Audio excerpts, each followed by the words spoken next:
እንደምን አመሻችሁ የተወደዳችሁ ተመልካቾቻችን ከሲዳማ ብሮድካስቲንግ ኮርፖሬሽን ለምሽት 1 ሰዓት ያዝንላችሁ ዘገባዎችን ይዘንላችሁ ቀርበናል። ከዜናዎቹ ጋር ሚካኤል ጋሞኒ አብራችሁን ቆዩ። ኢትዮጵያ በቱሪዝም ልማት ዘርፍ ያከናወነች የምትገኘው ድንቅ ተግባር ለአፍሪካ ሀገራት ተምሳሌት የሚሆንና ተሞክሮ የሚወሰድበት መሆኑን የፓን አፍሪካ ቱሪዝም ቦርድ ፕሬዝዳንት አምባሳደር ማርያም ሊሲያና ገለጹ። ሲዮኖናስ ዝርዝሩን ታቀርበዋለች። የበርካታ ትውፊቶችና የታሪክ ምህዳሮች ማዕከል የሆነችው ኢትዮጵያ ቀደምት የሰው ዘር መገኛ ናት። ኢትዮጵያ በርካታ ብሔር ብሔረሰቦችና ሕዝቦች በየቋንቋቸውና ልማዳቸው በጉራማይሌ ልዩነት በልዩነትም ውበት አስጠብቀው የሚኖሩባት ሀገር ናት። ይሄም ለተቀረው ዓለም መልካም ተሞክሮ ሆኖ ይዘከርላታል። ሀገሪቱ በቱሪዝም ልማት ዘርፍ እያከናወነች የምትገኘው ድንቅ ተግባር ለአፍሪካ ሀገራት ተምሳሌት የሚሆንና ተሞክሮ የሚወሰድበት መሆኑን የፓን አፍሪካ ቱሪዝም ቦርድ ፕሬዝዳንት አምባሳደር ማርያም ሊሲያና ገልጸዋል። አምባሳደር ማርያም ኢትዮጵያ ያላትን እምቅ ተፈጥሯዊና ባህላዊ ጸጋዎች በማድነቅ ኢትዮጵያ የሁላችንም ምድርና ቀደምት ሀገር ናት ብለዋል። ኢትዮጵያውያን ጥንታዊ ባህልና ማንነታቸውን በመጠበቅ ለትውልድ ማስተላለፍ መቻላቸው እጅግ የሚያስደንቅ መሆኑንም ተናግረዋል። የሚታዩ ውብ የባህል አልባሳት፣ ልዩ የቡና መዓዛና ሀገር በቀል ሙዚቃዎች ሀገሪቱ የራሷን ማንነት ጠብቃ እንድትቆይ ያደረገችውን ጥረትና ሌሎችም ለዓለም አቀፍ ቱሪስቶች ተመራጭ መዳረሻ ማድረጋቸውን ተናግረዋል። የሀገሪቱን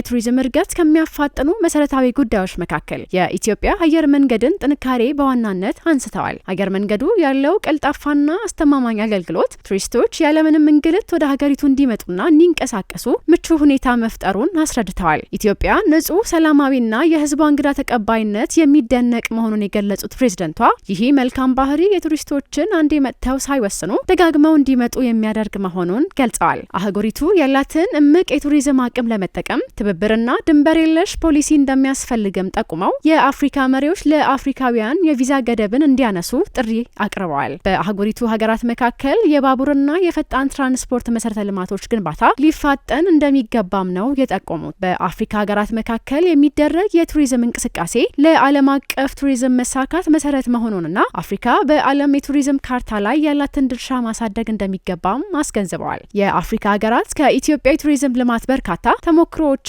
መውሰድ እንዳለባቸውም ጠቅሰዋል። ዘገባው የኢትዮጵያ ዜና አገልግሎት ነው። በሰባተኛው ጠቅላላ ምርጫ የአካል ጉዳተኞችን ተሳትፎ ለማሳደግ ከሚመለከታቸው አካላት ጋር በትብብር እየተሰራ እንደሚገኝ የኢትዮጵያ አካል ጉዳተኞች ማህበራት ፌዴሬሽን አስታወቀ።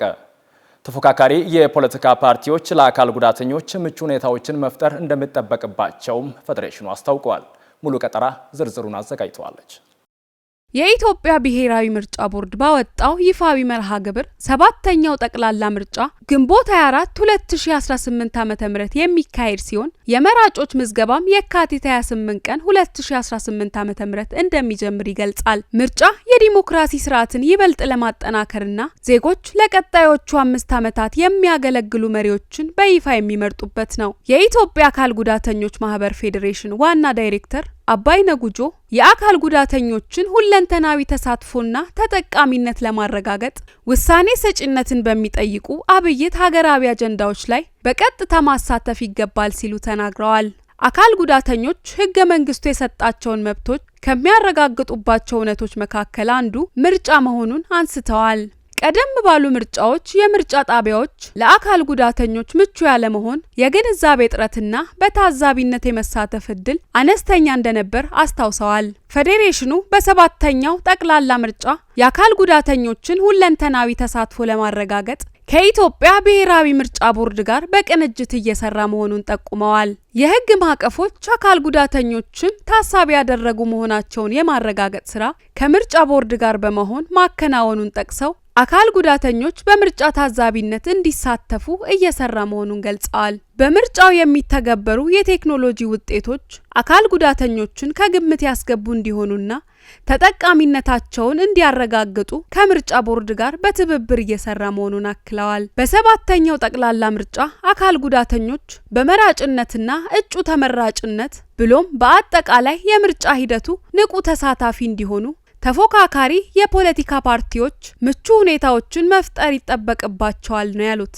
ተፎካካሪ የፖለቲካ ፓርቲዎች የፓርቲያቸውን የፖለቲካ ፕሮግራምና ማኒፌስቶ ለአካል ጉዳተኞች ተደራሽና ግልጽ በሆነ መንገድ የማሳወቅ ኃላፊነት እንዳለባቸው ገልጸዋል። ዘገባው የኢትዮጵያ ዜና አገልግሎት ነው። መምህራን የሚያነሷቸውን የተለያዩ ጥያቄዎች ለመመለስ መንግስት ከመመለከታቸው አካላት ጋር በቅንጅት እየሰራ እንደሚገኝ የሲዳማ ክልል ብልጽግና ፓርቲ ጽሕፈት ቤት ገለጸ።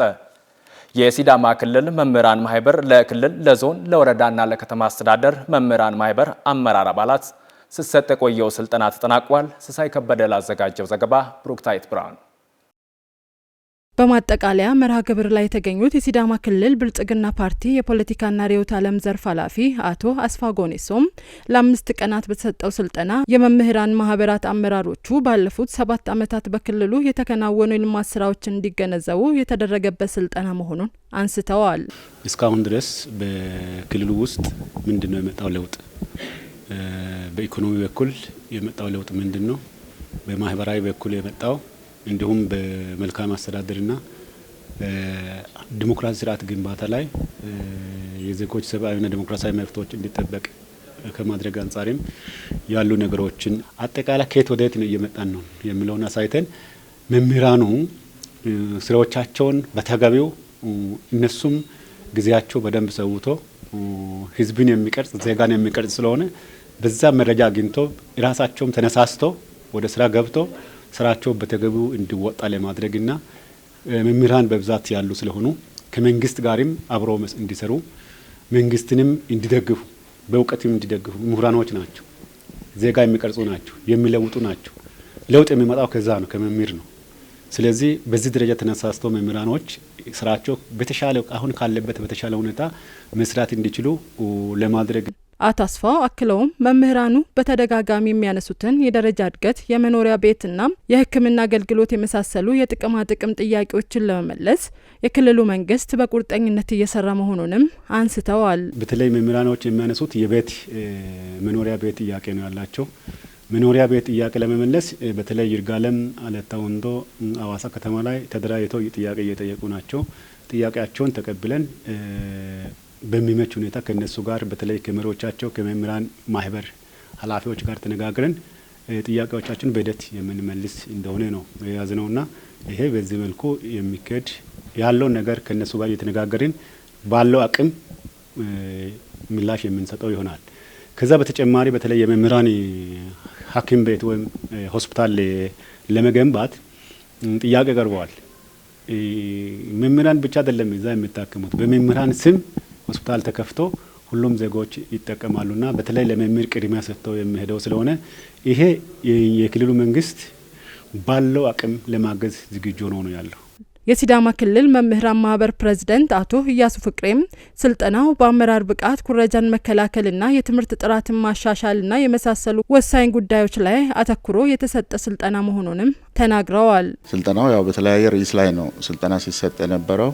አንደኛ በትምህርት ጥራት ላይ ነው። ሁለተኛ የመምህራን ዝግጅት ላይ፣ የመምህራን ብቃት ላይ ነው። በዛም በመቀጠል በኩረጃ ላይ ስልጠና ተሰጥቷል። ማይንድ ሴት ላይ ስልጠና ነው የተሰጠው።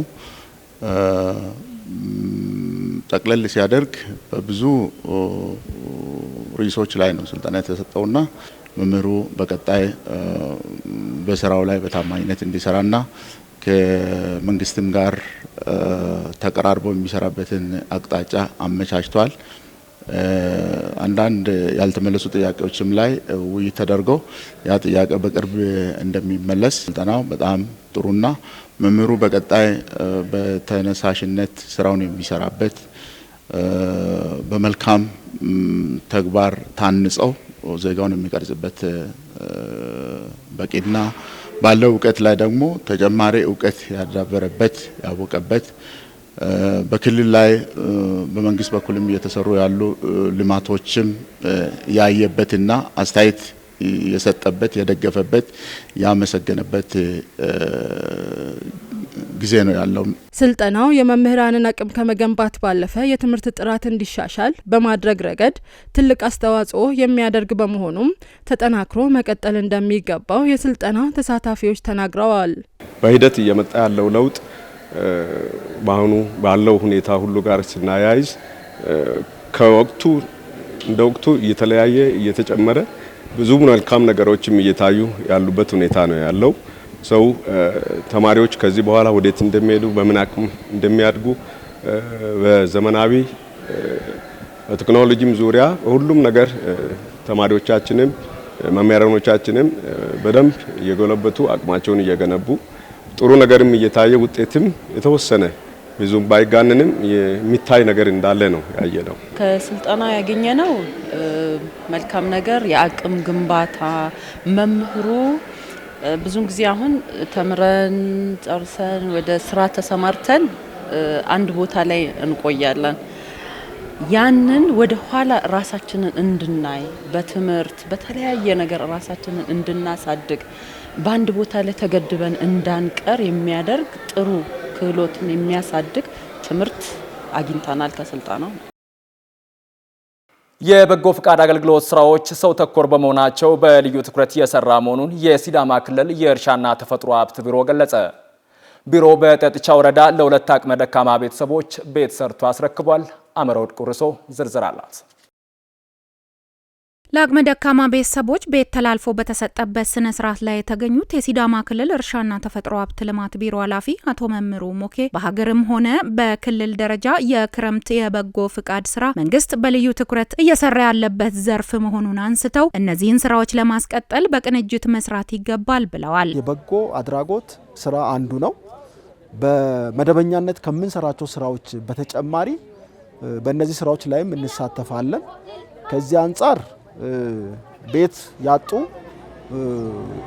አቅም የሌላቸው እና ችግር ላይ ያሉ ሰዎች ተለይተው ምርትና ምርታማነት በማሳቸው ከማሳደግ በተጨማሪ መጠለያ እንዲኖራቸው የማድረግ ስራ የሰው ተኮር ስራ እቅድ አንድ አካል ነው።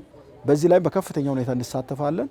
ባለፉት ጊዜያት በበርካታ ወረዳዎች እና ከተማ አስተዳደሮች ቤቶችን ሰርተን ለድሃ ወይንም ደግሞ አቅም ላጡት አስረክበናል። በዚህ አመት በዚህ በጠጥቻ ወረዳ ነው የደረሰን። እንግዲህ ይህ ስራ ቤት እስከሆነ ድረስ ቤት መጠለያ ነው፣ አማራጭ የለውም።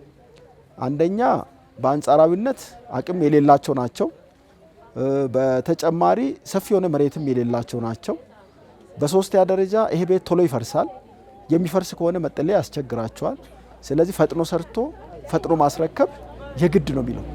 ስለዚህ 2 ቤት አሁን ለ2 ቤተሰብ በአማካይ ወደ 4 የቤተሰብ አባላት ላሏቸው አቶ መምሩ አክለው እንደ ቢሮ ይህ ስራ እንደ መነሻ የሚወሰድ መሆኑን አንስተው በቀጣይም ከዚህ በተሻለ መልኩ በቁጥርም በርከት በማድረግ የተረጂዎችን አቅም የማጎልበት ስራም ይሰራል ብለዋል።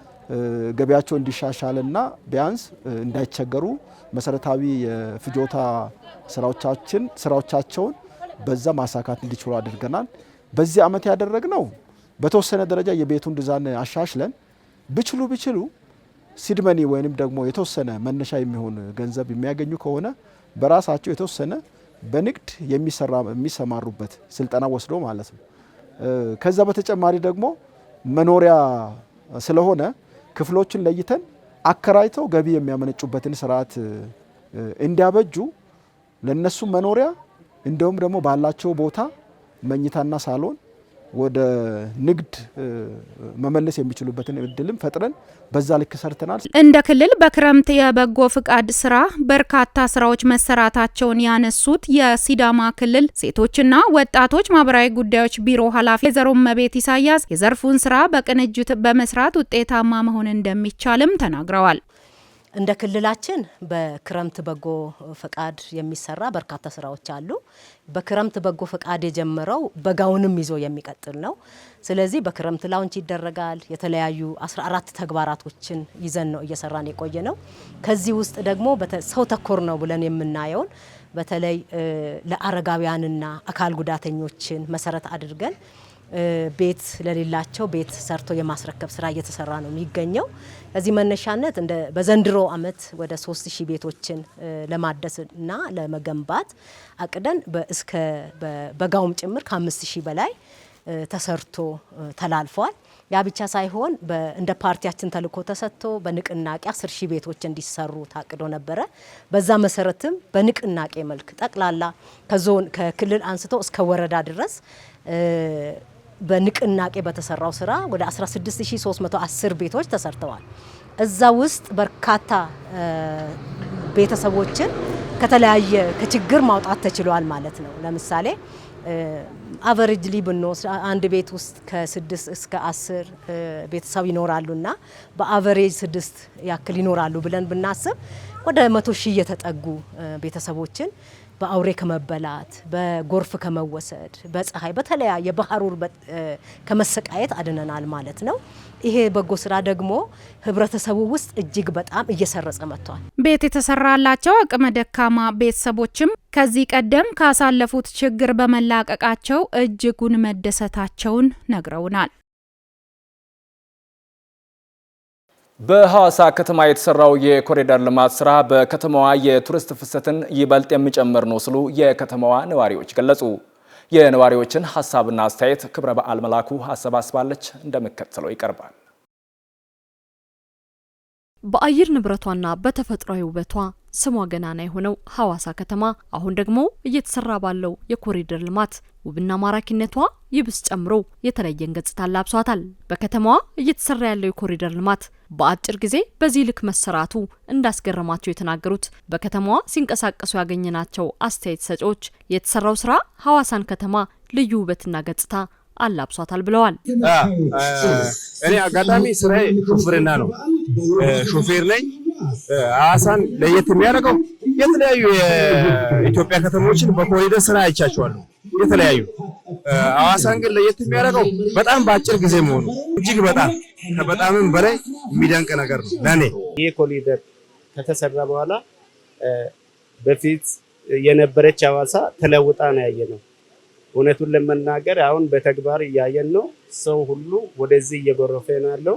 አሁን እንደዚህ ሆና ውብ ሆና ሲያይ በጣም እርካታ ነው የተሰማኝ። እንደኔ ደስ ብሎኛል። ሐዋሳ በሚገርም ሁኔታ እየተለወጠች ነው።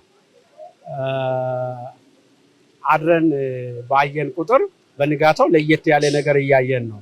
ቀን በቀን የሚሰራው ነገር እየተከታተልን እያየን ነው። በሚገርም ሁኔታ እየተለወጠ እንዳለ ነው ማየውና በጣም እጅግ የሚያስመሰግን ነው። በዚህ ባጭርና በትንሽ ጊዜ ውስጥ ይህን ነገር ተሰርተው በዚህ ሰዓት ይህንን ማየት በመቻላችን እኔ አንደኛ ፈጣሪን አመሰግናለሁ። ሁለተኛ አመራሩ የወሰደውን ቁርጠኛ የሆነ እንትኑን በጣም ማድነቅ ፈልጋለሁ። ይሄ አካባቢ ትንሽ ጫካ ነበረ፣ እንደዚህ አይነት ምቹ ነገሮች አልነበሩ። አሁን ግን በዚህ ሰዓት ይህንን ለማየት ነው የመጣ ነውና እኔ ደስተኛ ነኝ በጣም።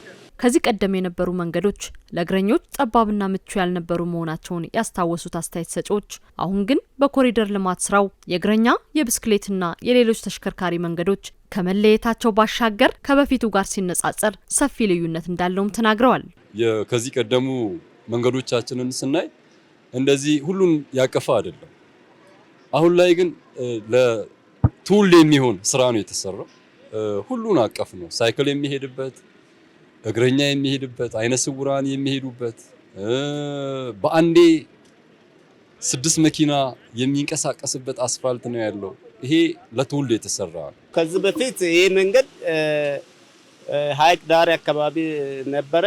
አንድ መስመር ላይ ብቻ ነበር መንገዱ። መሃል ላይ እንትንም የለውም። መኪና በግራም በዚህ የሚመጣው መኪና በጠባብ መንገድ ላይ ነው የሚሄደው። ትንሽ አስፋልት ነበረ። ከዚህ በፊት ያለውና አሁን ያለው ሰማይና ምድር ነው።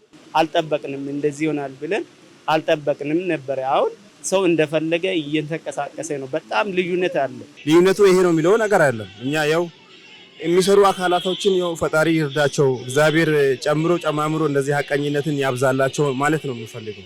ለውድድር የሚቀርብ አይደለም። አሁን የምናየው ነገር በፊት የነበረው ጠባብ ነው፣ ንጹህ አይደለም፣ ምቹ አይደለም፣ ሳቢ ነገር የለውም። አሁን ግን የምናየው ኦልሞስት በቃ በጣም የሚመችና ሳቢ ሰው ምናልባት ሲያልቅ ከዚህ ስፍራ አይጠፋም ብዬ አስባለሁ። እኔ ራሱ ያው ከእድሜም አኳያ ወክ ለማድረግ ፈልጌ ሁሌ እመላለሳለሁና የማየው የህዝብ ብዛት በጣም የሚገርም ነውና ይሄ የተሰራው ነገር ስለሚስበው ነው ሰው የሚመጣው። ንጹህ ነገር ስላየ ነው፣ ሰፊ ነገር ስላየ ነውና እጅግ በጣም የሚያምር ነው። ከዚህ ቀደምም የቱሪስት መዳረሻ የሆነችው ሐዋሳ ከተማ ይህ በከተማዋ የተከናወነው የኮሪደር ልማት ስራ ይበልጥ ተመራጭነቷን የሚያሳድግ መሆኑንም አስተያየት ሰጪዎቹ ገልጸዋል። ሐዋሳ ከተማ ከዚህ ቀደም በስፋት ቱሪስቶች እየመጡ የሚጎበኙባት የውጭም የሀገር ውስጥ ቱሪስቶች የሚወዷት ከተማ ናት። ይሄ ነገር ደግሞ ሲታከልበት ብዙ ቱሪስቶች የሀገር ውስጥም የውጭ ቱሪስቶች የሚመጡበት የሚሳተፉበት የከተማችንን መልካም ገጽታዎች ለሌላው ዓለም የሚያሳዩበት ሐዋሳ ከተማችን የቱሪስት ማዕከልነቷ፣ የኮንፈረንስ ማዕከልነቷ፣ የባህል ማዕከልነቷ ከተሞች ተምሳሌት የምትሆን ተስፋ ያላት ከተማ ናት። ሐዋሳ በተፈጥሮ የቱሪስት መስህብ ያላት ከተማ ናት። በዛ ላይ ደግሞ ሰላሟ ትልቅ ነውና ከተማዋ በጣም ሰላማዊ ከተማ ናት። ሰላሟ የተጠበቀላት ከተማ ስለሆነች ይሄ የተሰራው የኮሪደር ልማቱ ሲጨመርበት ብዙ ቱሪስቶች ወደ ከተማችን ይመጣሉ ብዬ አስባለሁ። የተሰሩ ስራዎች ዘላቂ አገልግሎት መስጠት የሚችሉት መጠበቅና መንከባከብ ሲቻል በመሆኑ ማህበረሰቡ ኃላፊነቱን ሊወጣ ይገባልም ብለዋል አስተያየት ሰጪዎቹ። ሳር ባለመርገጥ፣ ዛፎችን ባለመቀንጠስ አሉ አይደል? እንደዚህ ቀለሞች እንዳይበላሹ፣ የሳይክል መንገድ ላይ እግረኛ እንዳይገባ፣ እግረኛው ላይ ደግሞ ከብት እንዳይለቀቅ እንደዚህ ነገሮችን ከራሳችን መጠበቅ ብንጀምር ብዬ ነው ማስተላለፍ የሚፈልገው። መጠበቅ ያለበት እዚህ የሚኖረው ማህበረሰብ ስለሆነ በፊትም የነበረን መልካም የሚባሉ ትሬንዶች አሉን። እሱን አሳድገን ቆንጆ ነገር እንትን ላንም ብዬ አስባለሁ።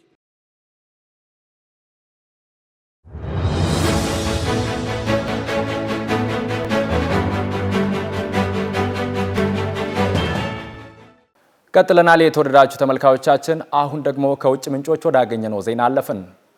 ሐማስ አዲስ ጊዜያዊ መሪ ለመምረጥ ድምጽ የሰጠ መሆኑ ተነገረ። አብዛኛዎቹ ከፍተኛ አመራሮች በእስራኤል የተገደሉባት ሐማስ አዲስ ጊዜያዊ መሪ ለመምረጥ ምርጫ እያካሄደ መሆኑን ለቡድኑ ቅርበት ያላቸው አንድ የፍልስጤም ባለስልጣን ተናገሩ።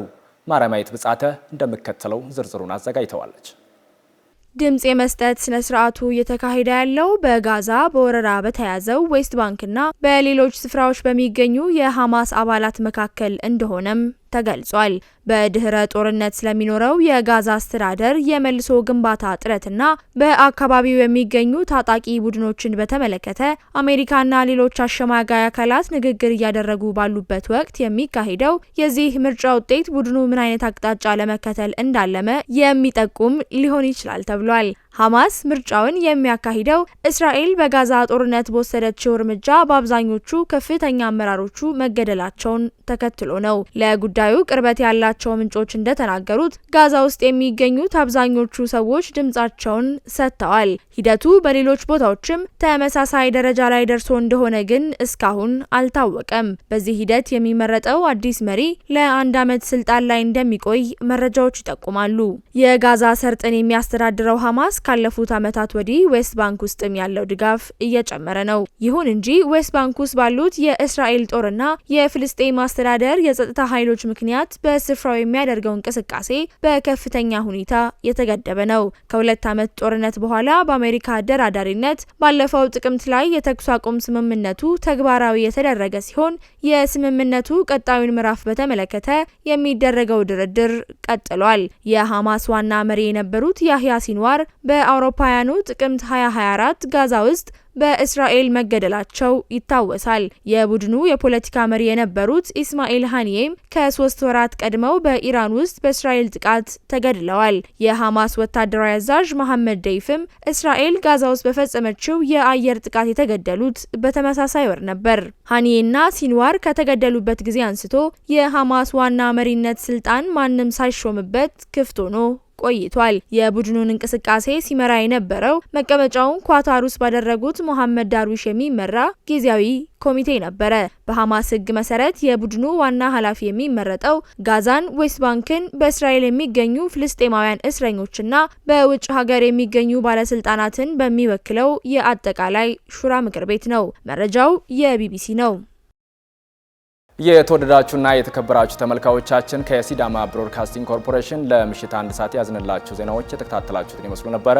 ዜናዎቹን ወደ እናንተ በማድረስ እኔ ሚካኤል ውጋሙ አብሬያችሁ ቆይታን አደረግኩ። ከቀሪዎቹ የሲዳማ ብሮድካስቲንግ ኮርፖሬሽን ዝግጅቶች ጋር መልካም ቆይታን ተመኘን። ዜናው አበቃ።